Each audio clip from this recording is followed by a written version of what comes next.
Hello everyone, आप सभी का हमारे यूट्यूब चैनल इंग्लिश लिटरेचर में स्वागत है। आज की वीडियो में हम जॉन मिल्टन की लाइफ को लेकर डिस्कस करने जा रहे हैं। ये वीडियो उन लोगों के लिए बहुत ज़्यादा इम्पॉर्टेंट है जो टीजीटी पीजीटी की प्रिपरेशन कर रहे हैं या किसी ऐसे एग्ज़ाम की प्रिपरेशन कर रहे हैं जिसमें इंग्लिश लिटरेचर पूछा जाता है। तो चलिए हम अपनी आज की वीडियो को शुरू करते हैं। जॉन मिल्टन का जन्म 9 दिसंबर 1608 ईस्वी को ब्रेड स्ट्रीट लंदन में हुआ था, जो कि लगभग शेक्सपियर के डेथ से 8 साल पहले का था।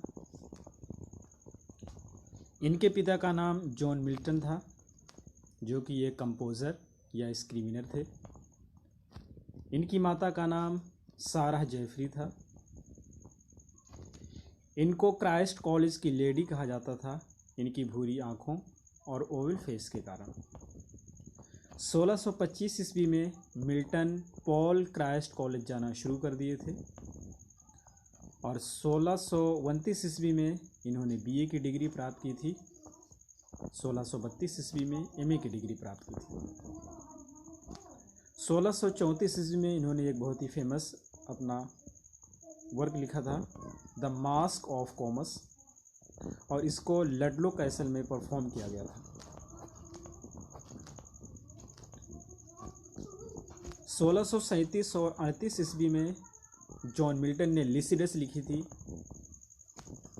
लिसिडस को 1638 ईस्वी में पब्लिश किया गया था और लिसिडस को जॉन मिल्टन ने अपने फ्रेंड एडवर्ड किंग की डेथ पर लिखा था, जो आयरिश सी में डूबकर मर गए थे।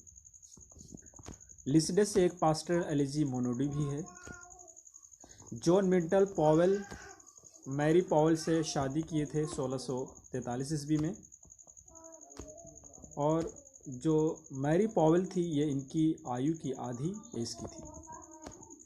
इनकी ये शादी कामयाब नहीं थी, सक्सेसफुल नहीं थी। 1644 ईस्वी में इन्होंने एरियोपैगाटिका लिखी थी, जो कि फ्रीडम ऑफ प्रेस से संबंधित थी। 1649 ईस्वी में जॉन मिल्टन को foreign secretary to the commonwealth appoint किया गया था और 1650 ईस्वी में इन्होंने अपनी एक आईसाइट यानी कि आँख की रोशनी खो दी थी और 1652 ईस्वी में जॉन मिल्टन पूरी तरह से अंधे हो गए थे। इन्होंने tenure of Kings and magistrate 1649 ईस्वी में लिखा था और द डिफेंसियो इनका सबसे आखिरी वर्क है, जिसको इन्होंने 1651 में लिखा। 1653 में इनकी वाइफ मैरी पॉवेल का इंतकाल हो गया था, यानी कि मर गई थी। उनके 3 पुत्रियाँ थीं, जिनका नाम है एनी, मैरी, डिबोरा। 1657 ईस्वी में इन्होंने कैथरीन वुडकॉक से शादी की थी, लेकिन 1658 ईस्वी में मम्मी और बेटे दोनों की मृत्यु हो गई थी। तीसरी बार 1663 ईस्वी में इन्होंने एलिजाबेथ मिंसुल से शादी की थी, जो कि इनकी आयु से 30 साल छोटी थी। 1667 ईस्वी में इन्होंने पैराडाइज लॉस्ट लिखना शुरू किया था, जो 7 साल के बाद कंप्लीट हुई थी 1665 ईस्वी में, और इसको 1667 में पब्लिश किया गया था। पहले ये 10 बुक्स में थी और बाद में 12 बुक्स में हो गई थी। इसका तीसरा एडिशन जॉन मिल्टन के मृत्यु के बाद हुआ था। जॉन मिल्टन पैराडाइज रीगेंड लिखना शुरू किए थे थॉमस एलवुड की सजेशन पर 1671 ईस्वी में। जॉन मिल्टन की लाइफ पैराडॉक्स और कंट्राडिक्शन से भरी हुई है। अब हम मिल्टन जो प्यूरिटन एंड रेस्टोरेशन एज की बात करेंगे। मिल्टन के टाइम का ये जो आपका प्यूरिटन और रेस्टोरेशन एज जो है, ये 1625 से लेकर के 1660 ईस्वी तक रहता है। The first half period of the 17th century is considered as puritan as.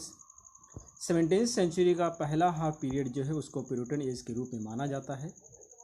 During this period Puritan was dominating force, और इस दौरान प्यूरिटन पूरी तरह से शासन में थे। This time period is also famous with the name age of Milton. इस टाइम पीरियड को मिल्टन के एज के नाम से भी जाना जाता है। He was the greatest poet during this period. इस पीरियड के दौरान मिल्टन सबसे महान कवि थे। King James first was ruling during the Puritan age. और प्यूरिटन एज के दौरान किंग जेम्स फर्स्ट शासन कर रहे थे। Puritan as is considered as the renaissance of the moral sense of a man. Puritan age को moral sense of a man का renaissance का कंसीडर किया जाता है, यह माना जाता है। The main aim of the Puritan age was, Puritan age का जो मुख्य उद्देश्य था, टू फैसिलिटेट रिलीजियस फ्रीडम यानी धार्मिक स्वतंत्रता प्रोवाइड कराना, फुल सिविल लिबर्टी पूरी तरह से सिविल लिबर्टी स्वतंत्रता प्रदान करना। Puritans wanted the purity of life during this period. इस पीरियड में प्यूरिटन लाइफ की पूरी तरह से शुद्धता चाहते थे, प्यूरिटी चाहते थे। Church and courts were highly criticized. चर्च और कोर्ट को बहुत बुरी तरह से क्रिटिसाइज किया गया था। And this led to the civil war, और इसी वजह से इस समय सिविल वॉर हो गया। एंड चार्ल्स वॉज बिहेडेड, और चार्ल्स फर्स्ट का सर कलम कर दिया गया, यानी कि सर काट दिया गया। With the rise of Puritan movement, Puritan came in England. Puritan आंदोलन के उदय से प्यूरिटन इंग्लैंड में आए। Puritans were not satisfied with religious reformation of Elizabethan time. Puritans जो थे वो एलिजाबेथ के समय के जो धार्मिक रिफॉर्मेशन हुआ था उससे संतुष्ट नहीं थे। They wanted full purity in the church of England. वे लोग इंग्लैंड के चर्च में पूरी तरह से प्यूरिटी यानी कि शुद्धता चाहते थे। They wanted to abolish different customs and traditions that were related to Rome. वो विभिन्न प्रकार के जो कस्टम्स और रीति रिवाज थे जो रोम से रिलेटेड थे उनको ख़त्म करना चाहते थे। They wanted a man not to be slave of any religion. वो चाहते थे कि आदमी किसी भी धर्म का गुलाम ना हो। He should be free to worship anyone or anything. वो किसी भी चीज़ की या किसी भी व्यक्ति की पूजा करने के लिए फ्री हो, स्वतंत्र हो। मिल्टन्स वर्क्स, मिल्टन के कुछ वर्क हैं जो हम डिस्कस करते हैं। बेसिकली मिल्टन के वर्क को 3 पार्ट्स में डिवाइड किया गया है या 3 पीरियड्स में डिवाइड किया गया है। पहला है कॉलेज पीरियड। ये जो पोएम्स इन्होंने लिखी थी अपने कॉलेज के पीरियड में, इसमें पहला है ode to the morning of Christ nativity, second है टू अ नाइटिंगेल, थर्ड है on having arrived at the age of 20, fourth है ऑन शेक्सपियर, फिफ्थ है Allegro and second Penseroso 1631 to 1634। Next है कॉमस और 7 है Lycidas. It covers education period and early poems. ये जो उनके एजुकेशन पीरियड और अर्ली पोएम्स है उसको कवर करता है। सेकेंड इनका जो पीरियड आता है, सेकेंड पीरियड स्टार्ट होता है 1638 से 1660 तक। इसमें इन्होंने लिखा था पहला एरियोपैगाटिका, सेकेंड है tenure of Kings and magistrate, third है डिफेंसियो प्रो पॉपुलो, फोर्थ है डिफेंसियो स्कैंड्स और फिफ्थ है डिफेंसियो प्रोज। इनका जो थर्ड पीरियड है ये इन्होंने बहुत ही महान पॉलिटिकल काम किया था। इसमें पैराडाइज लॉस्ट है जो कि 12 बुक्स में है, और सेकंड है पैराडाइज रिगेंड है, और थर्ड है सैमसन एग्निस्ट। तो ये विलियम शेक्सपियर के कुछ जॉन मिल्टन के कुछ वर्क्स थे। इनकी जो रचनाएं हैं और जो इनकी पोएम्स है और सोनेट्स हैं उनको हम एक एक करके आगे आने वाली वीडियो में डिस्कस करेंगे। Till then take care, bye bye.